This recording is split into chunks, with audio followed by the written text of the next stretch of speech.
Welcome to Season 3 of Skillcast, the podcast by the London Organisation of Skills Development. I'm Nurbanu, I'm your host. I'm beyond excited to kick off another season of powerful insights, real conversations, and game-changing skills. This season, we're leveling up, bringing you deeper conversations with experts and visionaries who are redefining success. From mindset shifts to must-have skills, we're unpacking what it really takes to stay ahead in an ever-evolving world. So if you're ready to learn, grow, and be inspired, you're in the right place. Let's get started.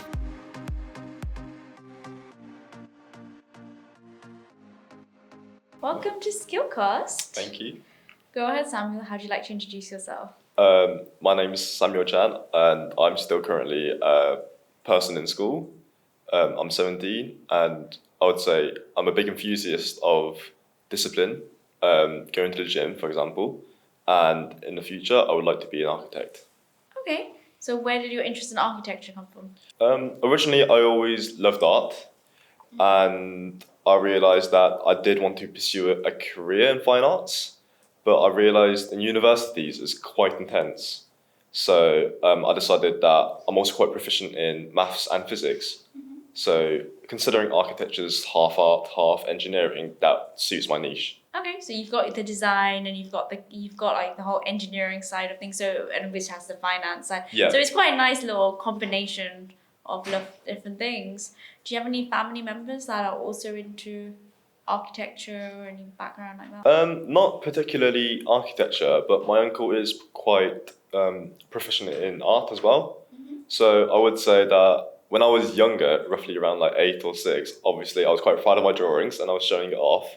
But he just taught me a whole different perspective of art and the different levels of it and how you can refine it. So are you into like art? Do you like the art galleries? Yeah, every time I do see one, I do like to pop inside, and everything that catches my eye, I'm always asking myself which part of this caught my attention, or like what part of the history of it is particularly interesting to me. I really find art literacy is really important because it's not really something that is taught in schools.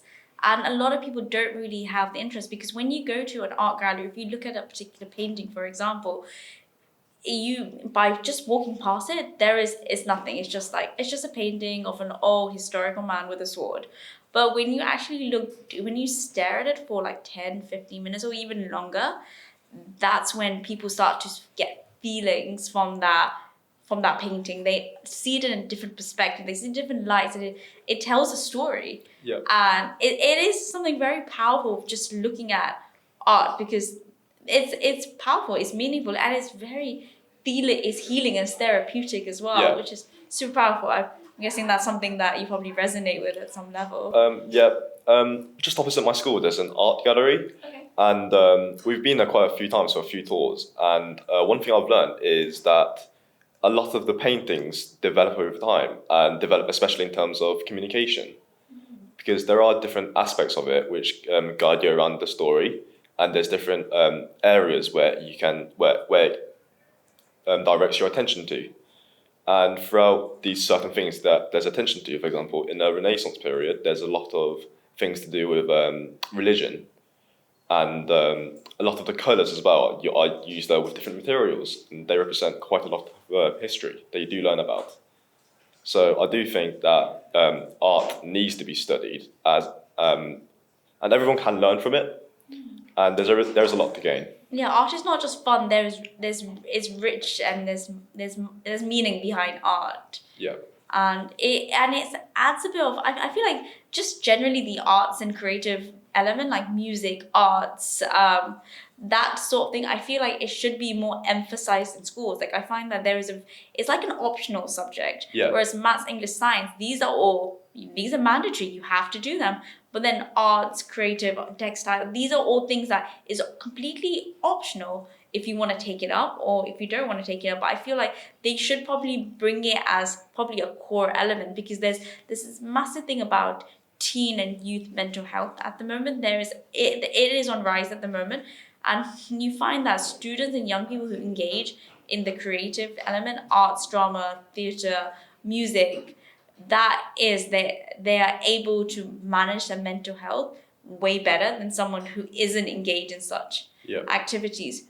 I do agree with that, because in subjects that are definite, such as maths and English, there's always, for example, the correct answer. As in, words only have a singular meaning depending on how you look at it, and maths only has a singular answer. But for art and subjects such as music, it's quite interpretive, and it allows quite a lot of freedom. Because I do find that a lot of students, including myself, find safety within definite answers. For example, solving a maths question leads to a definite answer, and then that's how you know you improve. But for diverse areas such as art, it's quite hard to know whether you've improved or not, or how you've developed over the past few years. However, I think at a certain stage, once you realise that some piece resonates with you that you've created, I think that's quite fulfilling in itself. And it's a bit different from knowing that you've got it definitely right and then being unsure, then getting it right.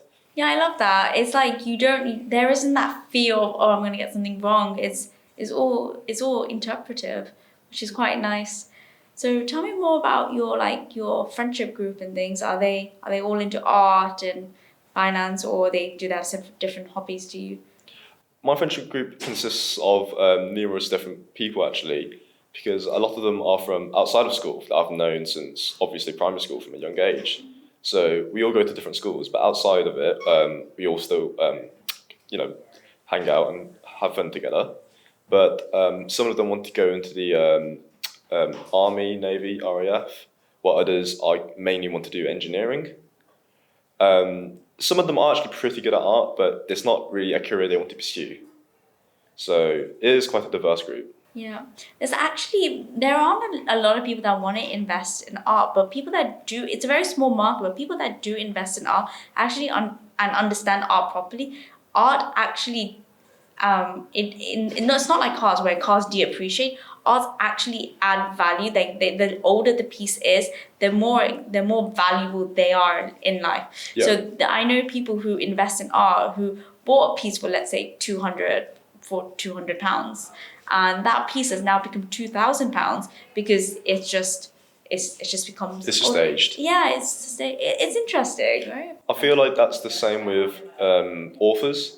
For example, an author like Rodolphe, his books only, exploded after he died. So I do think age is quite a sentimental thing involving the arts.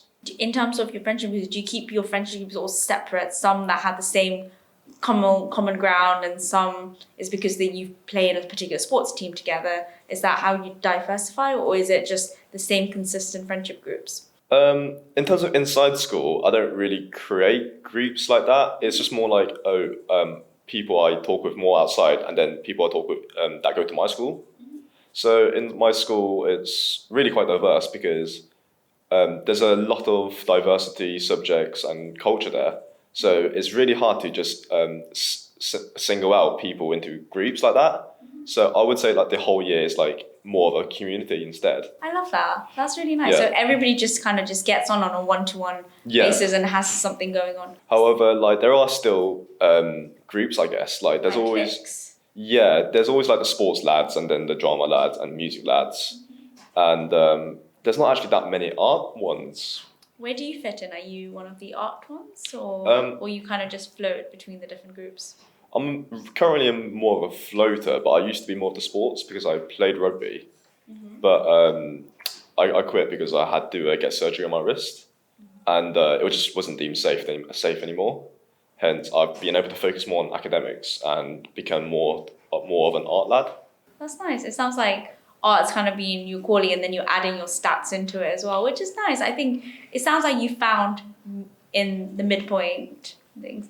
Is there any particular art that you've created that you are so proud of? Recently, during my talk, there was that skull that was presented. That was one of my most recent pieces. And initially, I wasn't really impressed with myself with it, but the more I look back past the years about how my painting and drawing and sketching has developed, the more I truly realised that this is actually a good piece to measure my progress and measure myself as a person.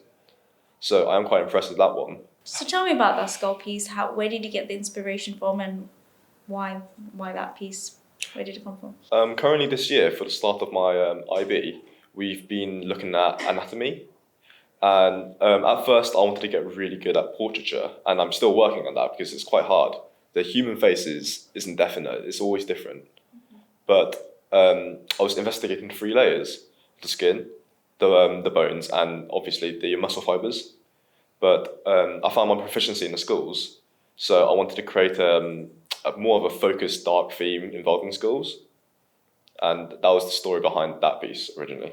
Interesting. It sounds like you kind of, I don't know, like, I think everyone has this perception of art because when I looked at that particular piece, all I saw from my perspective, I was like, it's one humanity. We are all one community. Like we're not like we from inside we're all the The same. same, yeah.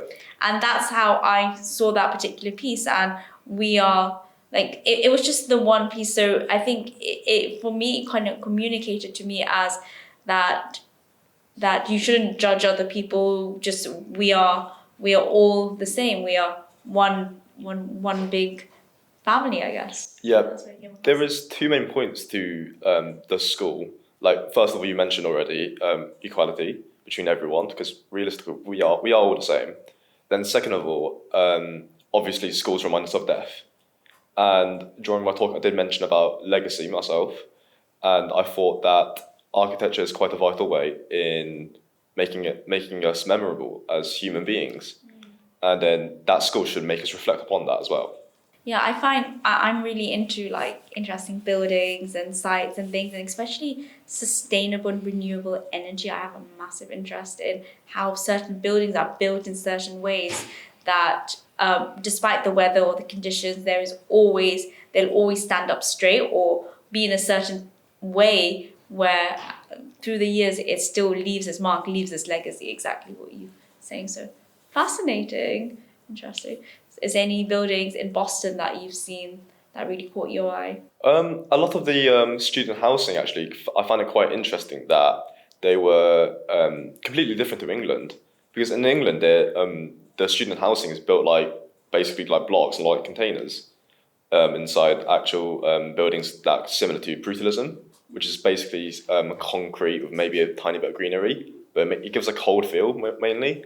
But here in Boston, it actually feels like real housing, as if a homely feeling, a cozy one. That's the best way I could describe it. Sounds like America might be a calling for university. Maybe.